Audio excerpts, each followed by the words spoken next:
Ladies and gentlemen, welcome to another edition of Driving Perilously, the show in which we turn on the radio and talk about what it is that's going on. Well, what it is that's going on is I just sent in an audition yesterday. I sent in an audition 2 weeks ago. I haven't heard anything, probably didn't get that one. This one that I sent in yesterday, there aren't very many people in the cast. So, that's less chance that I'll be cast. Straight play, not a musical. Haven't done as many straight plays, but I'm very interested in this particular one.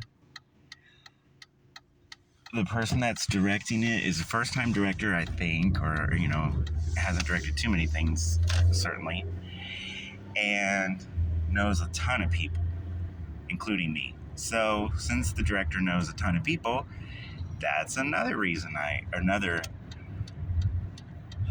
factor that may mean, I might not be cast. But you never know if you're going to be cast. And my strategy is audition for everything. Because you gain audition experience. And this is a lesson that everybody can learn if they're looking for a job, or even if they're not looking for a job. We all should be interviewing for jobs because that gives us experience interviewing, and it might lead to something, and you do not have to accept it.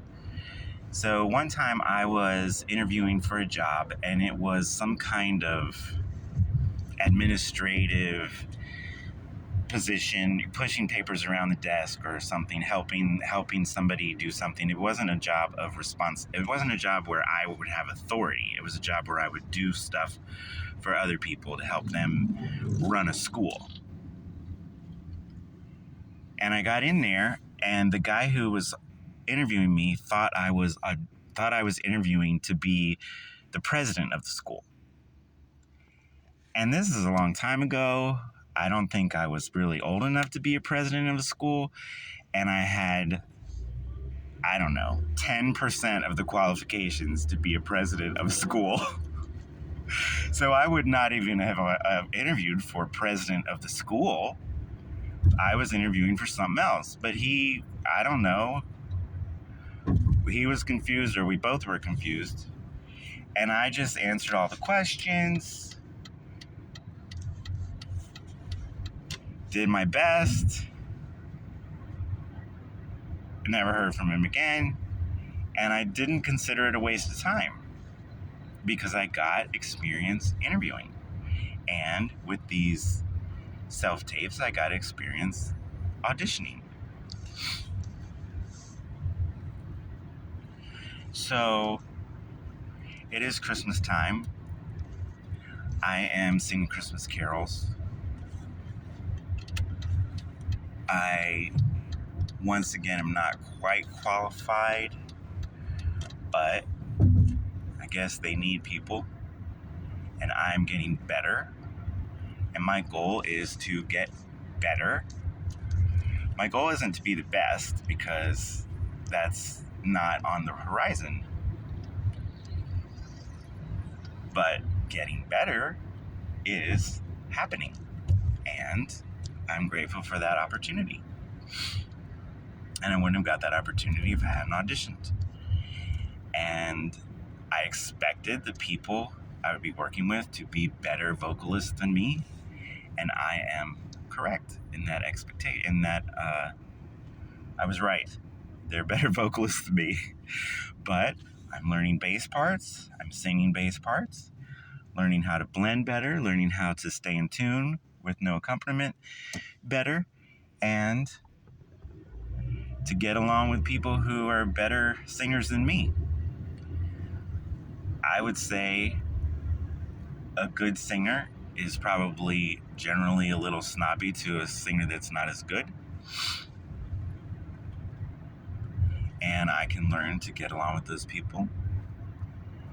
Those people can end up being extremely kind, wonderful people, could help me in 100,000 ways, but they can also be a little standoffish and snobbish because they are better singers and it is an environment of singing.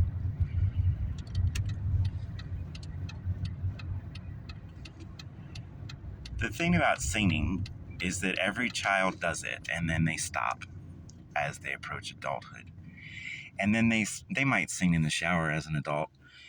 But generally speaking, kids sing much more often.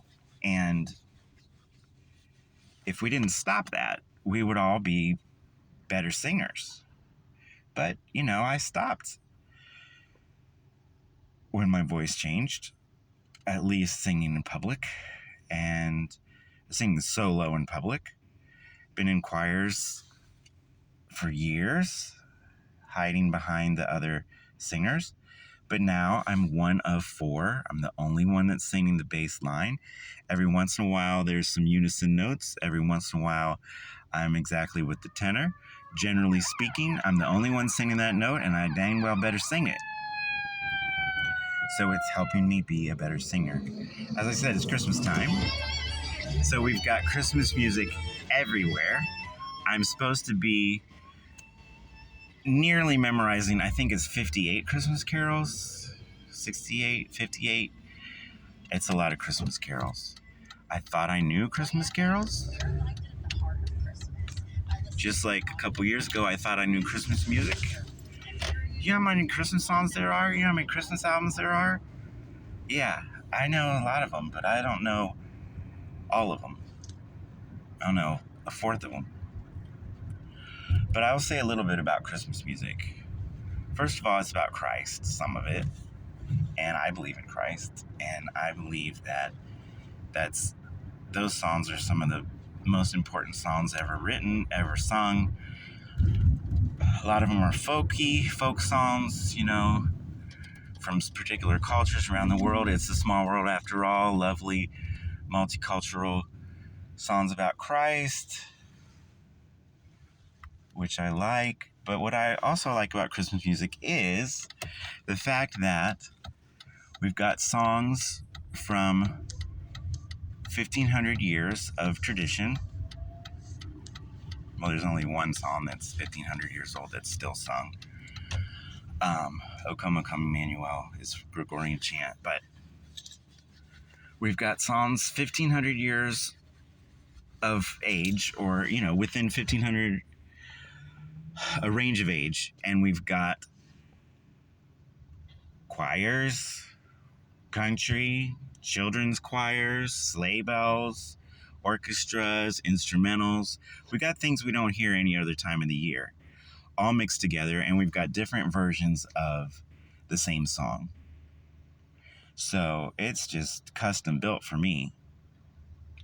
I love hearing a song turned into a 50s retro song that is written currently. I love a Christmas carol that's sung in a totally different style. I love hearing a singer sing a song and then hearing another singer sing that song.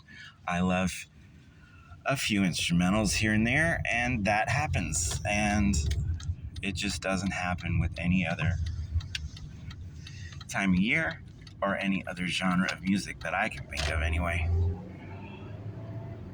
So it's a great time of year. It's also the time of year in which I'm in one of my most favorite musicals of all time, The Sound of Music. I would say it's right up there with The Wizard of Oz. It's a little different than The Wizard of Oz because it comes in the 60s, the movies I'm talking about, comes in the 60s as opposed to the 30s. Wizard of Oz is more seen as a children's movie, a fantasy movie, but it's a musical, people. It's a musical. The Sound of Music is more seen as the definitive musical, but I would argue that maybe The Wizard of Oz is the definitive musical. But anyway, I'm privileged enough to be in both of those productions, Sound of Music currently, and our cast is a wonderful cast. Everybody is where they should be. The only thing I can think of is some of the nuns are a little young, but in 38, maybe there were young nuns, and people can always play a little older or a little younger. But other than that, the casting is perfect. Even that's perfect because the young nuns are enthusiastic, very good listening, and they're doing what the director wants them to do. So the casting is just off the charts awesome. One of my friends said that The Sound of Music has inhabited her mind for 60 years, and she thinks we have done a wonderful job casting. And I absolutely agree. There are tear-provoking moments. There are going to be more comic moments, but there are already some comic moments, and there are already some heartfelt moments, and we don't premiere until January 17th. So it's just going to be wonderful. Obviously, we have less rehearsals because of the holidays, but I thought of this when I was a violinist, and it's a common thought. It's not like I thought of it, but I thought of it when I was a violinist, that the longer you're in a piece, the more it develops, even if you're not practicing. It's in the back of your head, you're living with it, it's growing, you're thinking about it unconsciously as well as consciously, and the longer you spend on something, it can get better and better, even if you're not in rehearsals, because it's living in your brain. And that's what Christmas carols have done. I've had these Christmas carols in my head my whole life.